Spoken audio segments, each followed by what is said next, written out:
वलियों की तालीमात चंद चीजों पर मुश्तमिल है। उन्होंने दो तरह तालीम दी है, एक कौली तालीम और एक अमली तालीम। दो तरह की तालीम। कौली तालीम क्या है?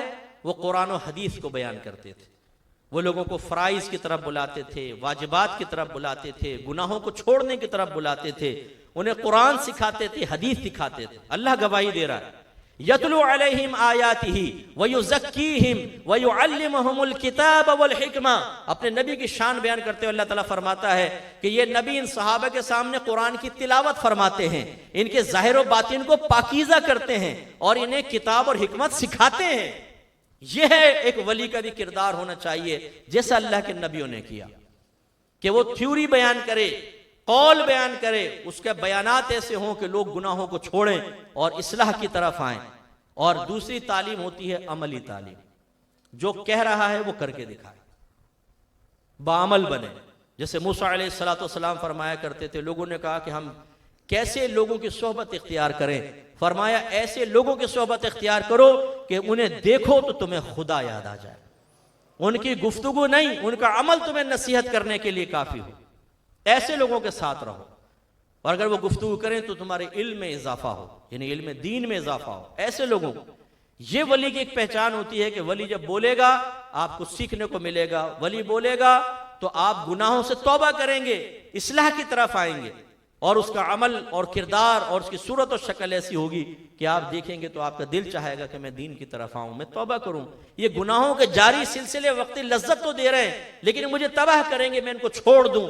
उनको देख के ऐसे ख्याल आएंगे, और ऐसे औलिया की कमी नहीं है।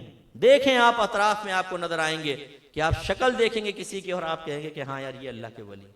फिर आप उनकी सोबत में रहेंगे, ऐसा नहीं होगा कि ऐसी इधर उधर की खाली बातें, बल्कि बाकायदा आपकी इस्लाह, आपकी दराजात की बुलंदी का सामान। यही औलिया इज़ाम का तरीका रहा है।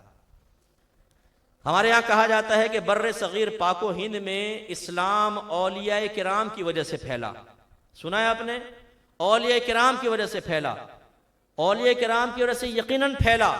और उन्होंने दो तरह की तालीमात दी, नंबर एक कौली, नंबर दो अमली तालीम। ये इस तरह फैला है, ऐसे तो नहीं है इस्लाम फैल जाएगा। और आज क्या वैसा हो रहा है? वैसा नहीं हो रहा। तो अच्छी तरह याद रखें कि पहली बात तो यह है कि वली औलिया की तालीमात दो तरह पे मुश्तमिल है ये। दूसरी बात यह है कि तालीमात औलिया हम तक पहुंच जाएं तो फिर हमें क्या करना चाहिए? देखें, वली आम लोगों से बुलंदो बाला होता है, साहिब इल्म, साहिब तक़वा, अल्लाह की बारगाह में दराजात बुलंद, उस पर अल्लाह की रहमतों को नुज़ूल होता है, अल्लाह ताला उसकी गैब से हिफाजत फरमाता है, उसके लिए रिज़्क़ हलाल के दरवाजे खोले जाते हैं, उसे अल्लाह ताला कनाअत देता है, फरिश्ते उसकी मदद के लिए आते हैं, वो कब्र में जाता है, उसकी कब्र को तहत निगाह वसी कर दिया जाता है, वो मैदान माशर में आएगा, फरिश्ते उसको प्रोटोकॉल देंगे, VVIP प्रोटोकॉल, वो अल्लाह की बारगाह में पहुंचेगा, अल्लाह की तरफ से इजाजत मिलेगी, वो हजारों लोगों को इंशाअल्लाह शफाअत करके जन्नत में ले जाएगा। पुल सिरात उसके लिए ऐसा होगा जैसे एक बहुत बड़ा पुल है, आराम से गुजरेगा और जन्नत में आला मकाम पाएगा। ये कामिल औलिया की शान ये है।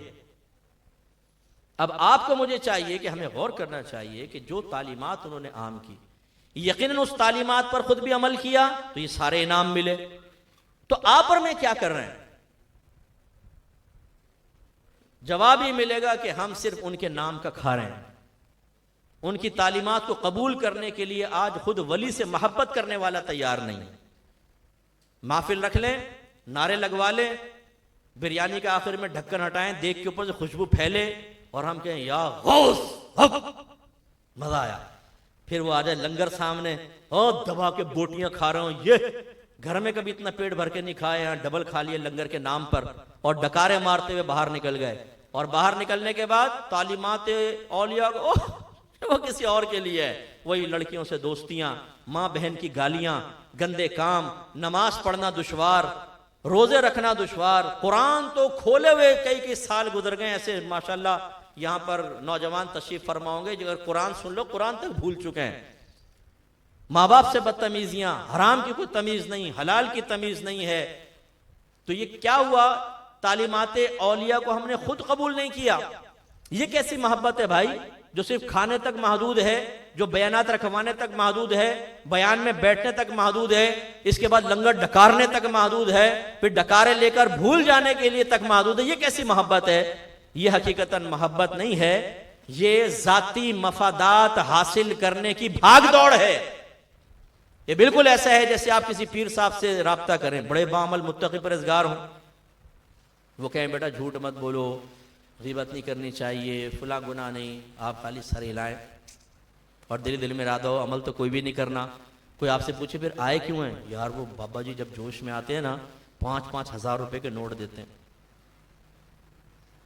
और खिलाते पिलाते बड़ा ठीक ठाक है। जो भी आता ना, बिरयानी, कौरमे, पावे, इसके बाद दूध पत्ती चाय, फिर कश्मीरी चाय, फिर पान इलायची वाला, मज़ा आ जाता है। भाई तो इसलिए फैज़ हासिल करने आता है। आप बताइए 100 साल भी ये इनकी सोबत में रहेगा, इस्लाह पाएगा? जहन पाकीज़ा होगा, किरदार पाकीज़ा होगा? हम मुसलमानों ने अक्सर ये रविश इख्तियार कर ली। बयान करो औलिया किराम के बारे में, उन्होंने किन बातों से दर्जे हासिल किए वो हमें ना बताओ। फजाइल बयान करो, खाएं पिए, ख़त्म। तभी तो ये मुआशरे का हाल है। मेरे भाइयों, औलिया किराम की तालीमात का खुलासा ये है कि उन्होंने सबसे पहले हमें सिखा दिया इल्म दीन सीखो।